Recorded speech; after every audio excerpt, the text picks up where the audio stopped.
जी start कीजिए। पिछले class में हम लोग माई कंप्यूटर और रिसाइकिल बिल के बारे में देखे थे। रिसाइकिल बिल एक ऐसी जगह जहां पे हमारा डिलीट किया हुआ फाइल और फोल्डर जाके रुकता है और वहां से हम लोग फिर वापस उसी जगह पे ला सकते हैं। आज के क्लास में हम लोग रन कमांड के बारे में जानेंगे। रन कमांड आपके कीबोर्ड में एक की है, विंडो की। इस विंडो की के साथ आर बटन प्रेस करेंगे तो एक बॉक्स खुलेगा। उस बॉक्स को हम लोग बोलते हैं रन बॉक्स। अब इस रन बॉक्स से क्या करते हैं, आज हम लोग इस बात को जानेंगे। हम लोग कोई भी एप्लीकेशन अपने कंप्यूटर में ओपन करते हैं कोई काम करने के लिए, तो हम लोग स्टार्ट में जाते हैं, ऑल प्रोग्राम में जाते हैं। माइक्रोसॉफ्ट ऑफिस के किसी भी एप्लीकेशन में काम करना हो तो माइक्रोसॉफ्ट ऑफिस के एमएस वर्ड में या एमएस एक्सेल में, पावर पॉइंट में, एक्सेस में जाकर क्लिक करते हैं और आपका एप्लीकेशन ओपन होता है। लेकिन ये काम आपका, ये प्रोसेस आपका लेंदी प्रोसेस है। आप अगर कोई काम स्मार्टली करना चाहते हैं और तुरंत करना चाहते हैं तो उसके लिए आपके पास कमांड है सारे एप्लीकेशंस का। उन सारे कमांड्स में से किसी भी कमांड को अगर आप रन बॉक्स के अंदर टाइप करेंगे तो आपको इतना लेंदी प्रोसेस से गुजरना नहीं पड़ेगा, तुरंत से आपका एप्लीकेशन ओपन हो जाएगा। तो आज हम लोग जानते हैं वो सारे कमांड्स के बारे में। रन कमांड, विंडो बटन के साथ आर बटन प्रेस करेंगे तो एक बॉक्स खुलेगा। उस बॉक्स के अंदर हम लोग एमएस पेंट टाइप करेंगे विदाउट एनी स्पेस। एमएस और पेंट के बीच में कोई स्पेस नहीं होना चाहिए, ये याद रहे। तो हम लोग का एमएस पेंट ओपन होगा। इस साइड जो आप लोग देख रहे हैं वो एप्लीकेशंस के नाम है और इस साइड जो है वो सारे उन एप्लीकेशंस के कमांड है जो आपको रन बॉक्स के अंदर टाइप करना है।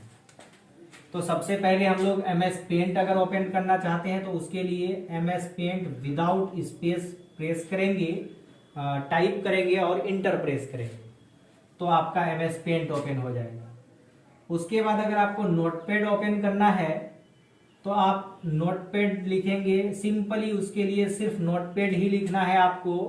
सिर्फ आपको ध्यान ये रखना है कि आपके नोट और पैड के बीच में कोई स्पेस नहीं होना चाहिए। फिर आप अगर वर्डपैड के एप्लीकेशन को ओपन करना चाहते हैं तो वर्डपैड टाइप करेंगे। अब आता है आपका एमएस ऑफिस का application, MS Word, MS Excel, MS PowerPoint. आप एमएस वर्ड को ओपन करना चाहते हैं रन कमांड के थ्रू से तो आपको टाइप करना होगा विन वर्ड। जैसे ही आप अपने रन बॉक्स में विन वर्ड टाइप करेंगे आपका एमएस वर्ड ओपन हो जाएगा। उसके बाद आपका आता है एमएस एक्सेल। एमएस एक्सेल के लिए सिर्फ आपको रन बॉक्स में टाइप करना है एक्सेल। पावर पॉइंट के लिए आपको अपने कमांड बॉक्स पे टाइप करना है पावर PNT, याद रहे पावर PNT। और वहीं पे अगर आपको कैलकुलेटर ओपन करना है तो हम लोग उसके लिए टाइप करेंगे रन बॉक्स में CALC। इस प्रकार आप अपने किसी भी प्रोग्राम को आसानी से बगैर किसी देरी के तुरंत ओपन कर सकते हैं। ये आपका कमांड आपको शॉर्टकट तरीके से किसी भी एप्लीकेशन को ओपन करना अलाउ करता है। ये था हमारा रन बॉक्स के सारे कमांड। अब हम लोग जानेंगे फाइल और फोल्डर के बारे में कि फाइल क्या होता है और फोल्डर क्या होता है। फाइल और फोल्डर में आप ये समझो कि जिस प्रकार हम लोग लिखने के लिए कॉपी का यूज करते हैं और कॉपी को रखने के लिए बैग का यूज करते हैं, उसी तरह से आपका फाइल और फोल्डर है। तो आज हम लोग सबसे पहले बात करते हैं फाइल का। तो file is just like a copy. File हमारा एक कॉपी है, वेयर वी राइट एनीथिंग, हम लोग जहां पे कुछ भी लिख सकते हैं। अब जब आप फाइल का नाम देते हैं तो फाइल के नेम में दो नाम आता है। एक को हम लोग ओरिजिनल नेम बोलते हैं, ओरिजिनल नेम, और दूसरा होगा आपका एक्सटेंशन नेम। हम लोग जब फाइल बनाते हैं तो किसी ना किसी प्रोग्राम का फाइल बनाते हैं।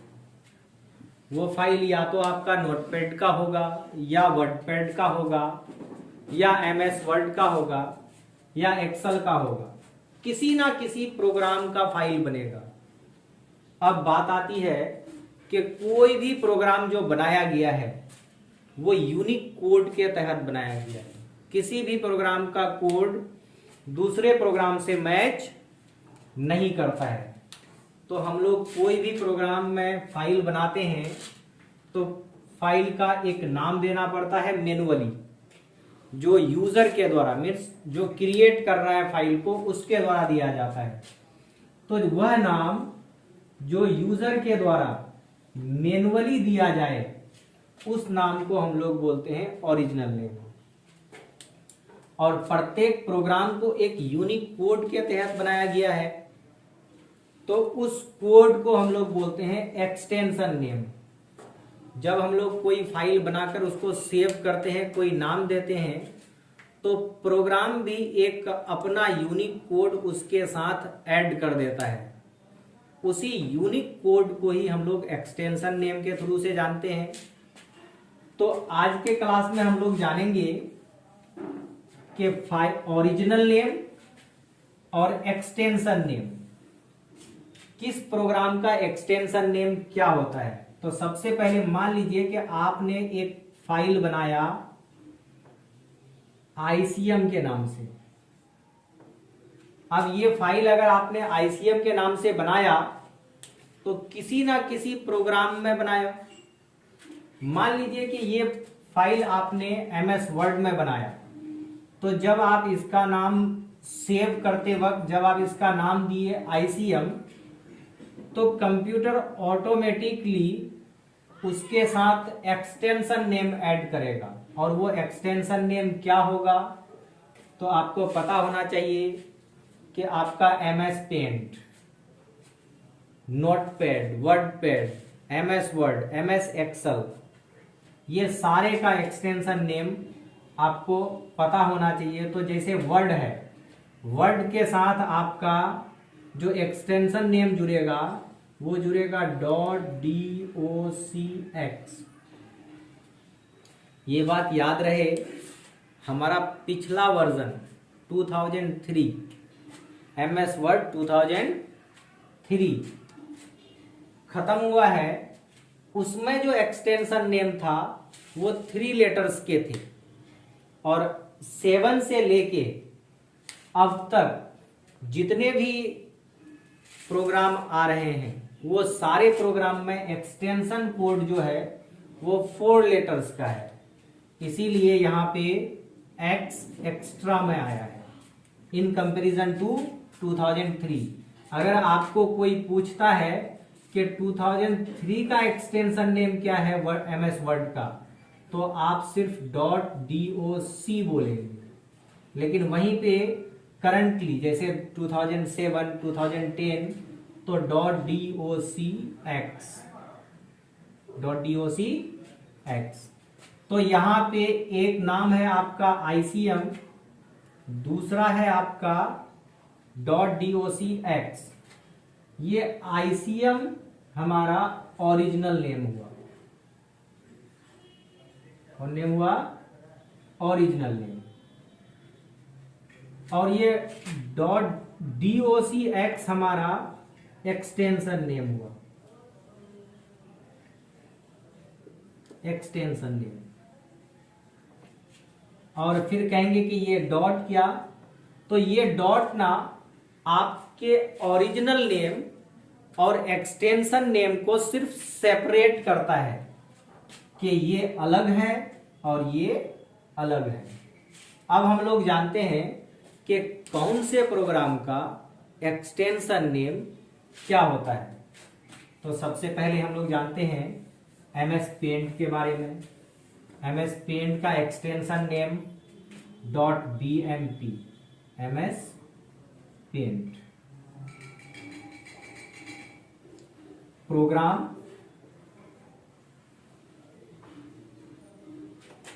और एक्सटेंशन नेम।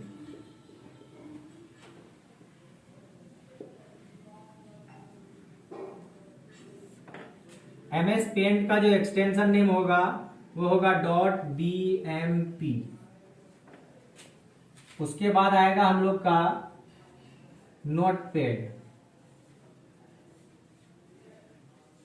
नोटपैड का जो आपका एक्सटेंशन नेम होगा वो होगा आपका .txt, टेक्स्ट। उसके बाद अगला आएगा आपका वर्डपैड। वर्डपैड का जो आपका एक्सटेंशन नेम होगा वो होगा .rtf, रिच टेक्स्ट फॉर्मेट। उसके बाद जो अगला होगा आपका MS वर्ड।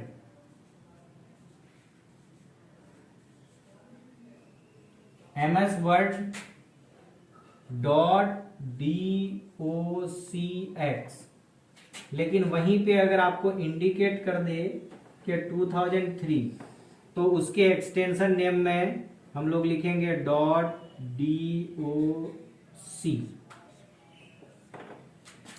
उसके बाद हम लोग का आएगा MS एक्सेल। MS एक्सेल का एक्सटेंशन नेम होगा .xlsx, MS एक्सेल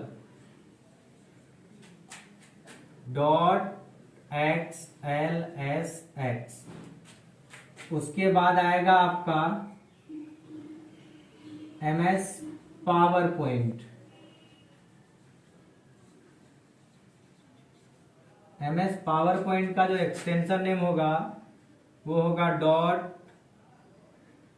.pptx। इस प्रकार जितने सारे एप्लीकेशन हैं, सारे एप्लीकेशंस के कमांड आपको मिल जाएंगे और वो सारे कमांड्स का डिटेल आपको PDF में मिल जाएगा। अब हम लोग बात करते हैं फोल्डर का। तो folder is just like a bag. Folder हमारा क्या है, एक बैग के तरह है।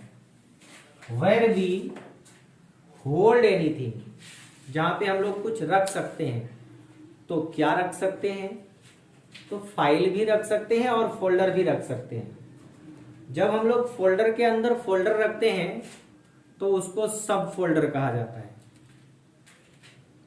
अब हम लोग आगे वाले क्लास में ये देखेंगे कि फाइल कैसे बनाते हैं, फोल्डर कैसे बनाते हैं प्रैक्टिकली। आज हम आपको बोर्ड पे थ्योरेटिकली बता देते हैं कि फाइल कैसे बनाएंगे और फोल्डर कैसे बनाएंगे।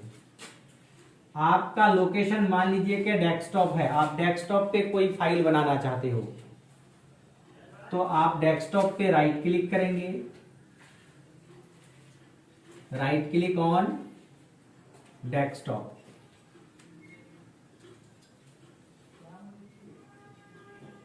आपके पास एक लिस्ट खुलेगा, उस लिस्ट में सबसे नीचे में एक ऑप्शन देखिएगा, वहां पे आएगा आपका न्यू का ऑप्शन। जैसे ही आप न्यू पे जाइएगा वहां पे फिर एक लिस्ट खुलेगा, उस लिस्ट में आप किस प्रोग्राम में बनाना चाहते हैं। मान लीजिए इनिशियल स्टेज में हम लोग नोटपैड में ही एक फाइल बनाना चाहते हैं, तो न्यू के बाद जो लिस्ट खुला है उस लिस्ट में आपके पास एक ऑप्शन आएगा टेक्स्ट डॉक्यूमेंट का। टेक्स्ट डॉक्यूमेंट, आप टेक्स्ट डॉक्यूमेंट पे क्लिक करेंगे और आपका फाइल आपके डेस्कटॉप पे बन जाएगा। उसके बाद अगर आपको कोई दूसरा नाम चेंज करके रखना है तो आप अपना नेम टाइप करेंगे और इंटर प्रेस करेंगे, आपका फाइल बन गया। उसी तरह से अगर आपको फोल्डर बनाना हो तो डेस्कटॉप पे राइट क्लिक करेंगे,